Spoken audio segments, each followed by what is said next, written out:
कई मुद्दे यहां उठे थे अध्यक्ष महोदय कि विनिवेश किया जा रहा है एयरपोर्ट्स का। ये सरकार एयरपोर्ट्स को बेच रही है। बनाने के बजाय आप बेच रहे हैं। मैं समझाना चाहता हूं मेरे सभी माननीय सांसद महोदय को, हमारी पॉलिसी विनिवेश की नहीं है। जिन 6 एयरपोर्ट्स का आप संदर्भ दे रहे हैं,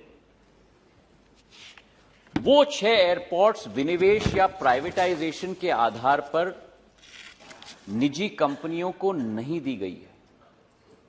वो एयरपोर्ट्स केवल एक लीज स्ट्रक्चर के आधार पर 50 साल के लिए दी गई है। मुझे अगर आप 5 minute you are my senior, give me 5 minutes, give me 5 minutes, 5 minute मुझे दे दीजिए। Thank you. विनिवेश और लीजिंग में अंतर क्या है? 4 अंतर है अध्यक्ष महोदय। पहला अंतर यह है कि विनिवेश में आप अपने स्थायी संसाधन को बेच देते हो, वो वापस कभी नहीं आएगा।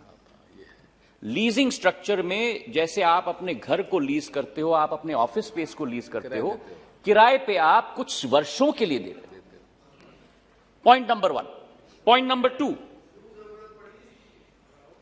वो भी मैं आपको बताऊंगा। पॉइंट नंबर 2, विनिवेश में केवल आपको एक रूप में राशि मिलती है कि जो आपका स्थायी संसाधन है उसका दाम क्या है, हम आपको देंगे, उसके बाद tata bye bye. Leasing structure में आपको अपने स्थायी संसाधन के लिए राशि भी मिलती है और उसके साथ हर वर्ष आपको किराए पर पर्सन भी दिया जाएगा सरकार को। तीसरा अंतर अध्यक्ष महोदय, विनिवेश में build, operate and own model चलाया जाता है और लीजिंग स्ट्रक्चर में build, operate, own and transfer back का मॉडल चलता है, वापस भी आएगा। और चौथा अंतर अध्यक्ष महोदय कि प्राइवेटाइजेशन में वो स्थायी साधन आप भारत सरकार को कभी वापस नहीं आएगा। लीजिंग स्ट्रक्चर में 50 साल के बाद वो एयरपोर्ट जो भी इंप्रूवमेंट्स प्राइवेट पार्टी उस पर करेगी वो निःशुल्क वापस भारत सरकार की बौपत्ती वापस बन जाएगी। अब प्रश्न उठाए गए थे कि नहीं, ठीक है, जरूरत क्या थी ये करने की। ये भी मैं आपको आपके समक्ष में तथ्य रखना चाहता हूं। वर्तमान एयरपोर्ट्स अथॉरिटी के अंतर्गत अगर इस प्रॉफिटेबिलिटी का हम लोग अंदाज लगाते अगले 2 साल तक, तो हर वर्ष एयरपोर्ट्स अथॉरिटी ऑफ इंडिया की कमाई इन 6 एयरपोर्ट से करीब करीब 550 करोड़ होती प्रति वर्ष। और जो हमने लीज आउट किया है इन एयरपोर्ट्स को, जिस रेट्स पे लीज आउट किया है, उसके आधार पर प्रतिवर्ष एयरपोर्ट्स अथॉरिटी ऑफ इंडिया को 904 करोड़ रुपए प्रतिवर्ष मिलेंगे। मतलब अतिरिक्त 354 करोड़ प्रतिवर्ष, मतलब 64% ज्यादा।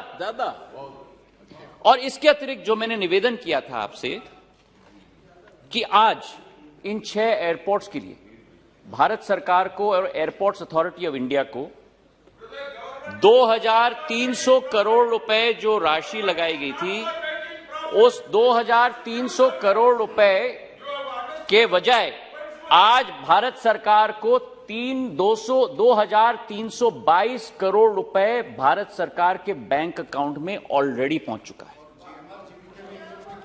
हाँ, वही बता दीजिए। इसी के साथ नाकामियां कहां हैं यार? इसी के साथ आपने ये बार में क्या किया? हमारी विचारधारा है अध्यक्ष महोदय कि नागर विमानन क्षेत्र में अगर तेजी से वृद्धि हम लोग चाहते हैं, जो हमारे सारे सांसद महोदयों ने कल मांग भी रखी थी।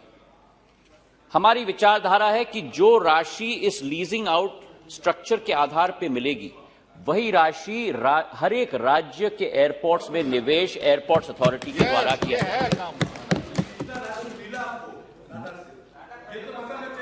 मैंने अभी बताया। अलग है, टाटा अलग है, ये अलग है, एयरलाइंस अलग है। अभी एयरलाइन दा मुझे समाप्त करने दीजिए, उसके बाद जो भी आपके प्रश्न हैं उनका जवाब मैं जरूर दूंगा। अभी आया नहीं एयरलाइंस।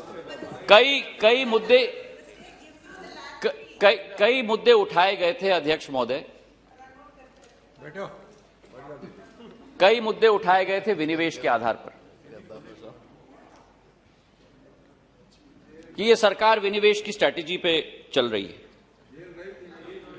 और मैं थोड़ा आश्चर्यचकित था और कुछ आंकड़े आपके समक्ष में पेश करना चाहता हूं बड़े विनम्र पूर्वक, कि जो लोग विनिवेश की स्ट्रैटेजी को अटैक कर रहे थे, जब ये विनिवेश नहीं है, ये लीज स्ट्रक्चर है, तब भी जो बाकी डिपार्टमेंट्स में जो विनिवेश चल रहा है उसके बारे में मैं चर्चा करना चाहता हूं। 91 से 93 में जो सरकार भारत में थी, उस सरकार ने 3000 करोड़ रुपए का विनिवेश का प्रोग्राम चलाया था। सुन लो, और भारत सरकार के नवरत्न, भारत सरकार के नवरत्न, देखिए अध्यक्ष महोदय, चट भी मेरी पट भी मेरी, ये तो नहीं चलने वाली। Indian Oil Corporation, Bharat Petroleum Corporation, HPCL, GAIL, क्या ये सारे नॉन स्ट्रेटेजिक हैं? हाँ, ये सुनो। 91 से 92 का ये रिकॉर्ड, 2004 से 2009 विनिवेश का रिकॉर्ड 8,500 करोड़। बताइए। NTPC, power finance corporation, Power grid corporation, REC, Hindustan petroleum, Bharat petroleum, और 2009 से 14 तो अध्यक्ष महोदय विनिवेश का रिकॉर्ड 1,05,000 करोड़ तक पहुंचा।